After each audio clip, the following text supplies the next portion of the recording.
예, 안녕하십니까. 저희들은 새로운 서울준비특별위원회 소속 의원들입니다. 오늘 이 자리에서는 며칠 전부터 문제가 나오고 있는 그 리버버스를 위한 여의도 선착장 건설 사업 관련된 여러 의혹들에 대한 입장을 표명하기 위해서입니다. 기자회견에 앞서서 우선 참여해 주신 분들 소개를 해드리겠습니다. 제 왼쪽부터 소개를 좀 드리도록 하겠습니다. 최현일 의원님 모셨고요. 김남근 의원님 오셨습니다. 그리고 고민정 의원님 오셨고, 김동화 의원님 오셨고, 박홍배 의원님 오셨습니다. 저는 박주민입니다. 오세훈 서울시장이 한강 르네상스 사업을 하겠다면서 여러 사업들 추진하고 있는데요. 이 사업들 중에 상당수가 좀 불투명한 과정 속에서 이루어지고 있다는 지적들이 나오고 있고, 특히 며칠 전 언론 보도를 통해서 알려진 바와 같이 이 리버버스라는 배가 정박할 수 있는 선착장 공사 관련된 수주 과정이 이해할 수 없는 과정을 통해서 이루어졌다라고 의혹들이 제기되고 있습니다. 그래서 이 부분에 대해서 저희가 행안위 소속이신 최현일 의원님의 말씀을 듣고 저희들이 준비한 기자회견을 나누는 식으로 의견을 표명하도록 하겠습니다. 네, 국회 행정안전위원회 소속 최현일 의원입니다. 어제 그 서울시 국감에서 오세훈 서울시장이 지난 본인 임기 때 실패한 한강 개발 사업을 또다시 그레이트 한강이라는 명목으로 추진을 하고 있습니다. 그래서 어제 우리 민주당 국회 행안위 의원들이 그 부분에서 집중적으로 질타를 했고요. 특히 한강 리버버스 사업, 이 사업에 대해서는 이게 대중교통으로는 전혀 기능을 할 수 없는 보여주기식 전시성 행정의 표본입니다. 그 부분에 대해서 또 질타를 했고, 또한 이러한 선박 수주에 대해서도 당초는 이번 금년 말에 가능하다 했다가 내년 초로 얘기를 했지만 그것도 현실적으로 가능할지에 대한 질타가 있었고요. 또 이제 서울링에 대한 문제, 그 외에도 여러 가지 오세훈 대권 행보를 위한 그런 치적쌓기 사업에 대해서 또 많은 질의와 또 오세훈 시장은 그것에 대해서 터무니없는 변명을 일관했습니다. 그래서 향후에도 행정안전위원회 차원에서도 그런 부분을 계속 집중적으로 파헤치고요. 그런 부분이 천만 서울 시민들에게 피해가 되지 않도록 더욱 노력을 하겠습니다.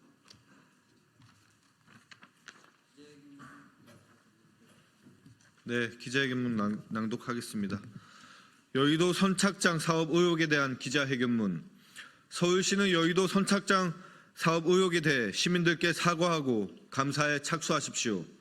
서울 시민 여러분, 개인이 서울시의 300억 규모의 사업권을 단독 입찰로 가져갔다면 믿으시겠습니까?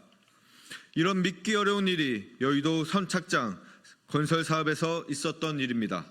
서울시가 수차례 해명 자료를 냈지만 의혹은 해소되기는커녕 더 커지고 있습니다. 어제 있었던 국회 행정안전위원회 국정감사에서 더불어민주당 이광희 의원실이 입수한 녹취록에 따르면 사업자 대표가 대표자 경력도 좀 인정해 주면 안 되냐, 그랬더니 서울시 조례나 이런 거 따져봐야겠다라며 공모전 입찰 자격 기준에 대해 모의한 정황이 드러났습니다. 그리고 그 이후 실제로 공모에서 입찰 자격 기준이 개인 이력도 가능하게끔 완화되었습니다. 서울시는 가능한 많은 사업자 참여를 유도하기 위해 입찰 조건을 완화했다고 해명했습니다. 그것이 서울시의 원칙이라면 왜 다른 입찰에서는 이런 경우를 찾아보기 힘들까요?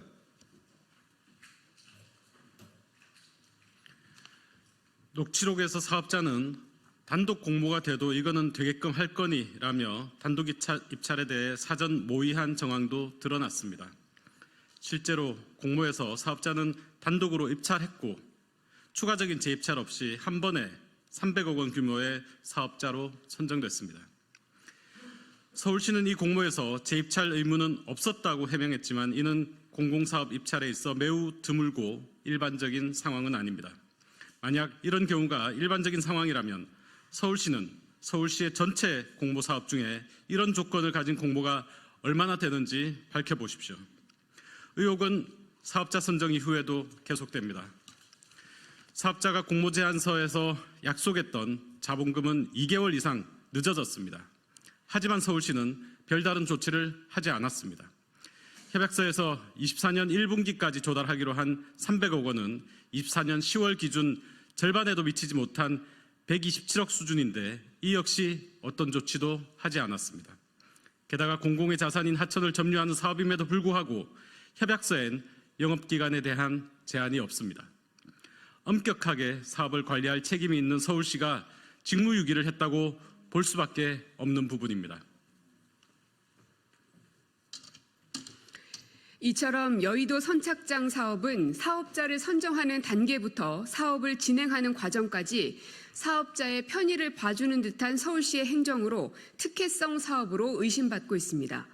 이에 더불어민주당 새로운 서울 준비 특별위원회는 서울시에 다음과 같이 요구합니다. 첫째, 서울시는 초기 공모 조건 결정 과정을 구체적으로 공개하고 공모 자격, 단독 공모 등에 대한 사업자와의 사전 협의가 있었는지에 대해 입장을 밝히십시오. 둘째, 서울시는 사업 진행 과정에서 사업 타당성, 재원 조달 등과 관련해 구체적으로 어떤 점검을 해왔는지, 그리고 현 시점 이후 재원 조달이 가능한지 등에 대해 객관적인 자료 공개와 해명을 하십시오. 셋째, 서울시는 원활한 사업 진행을 위해서라도 여의도 선착장 사업 의혹 해소를 위해 즉각 감사를 착수하십시오. 공공의 사업이 신뢰를 받기 위해선 원칙이 있어야 하고 그 절차는 투명하고 공정해야 합니다. 더불어민주당 새로운 서울 준비 특별위원회는 여의도 선착장 사업의 각종 의혹 규명을 요구함과 동시에 이 사업에서 원칙과 투명성 그리고 공정성이 확보될 수 있도록 최선을 다해 노력하겠습니다. 2024년 10월 16일 더불어민주당 서울시당 새로운 서울 특별위원회 일동. 네, 고맙습니다.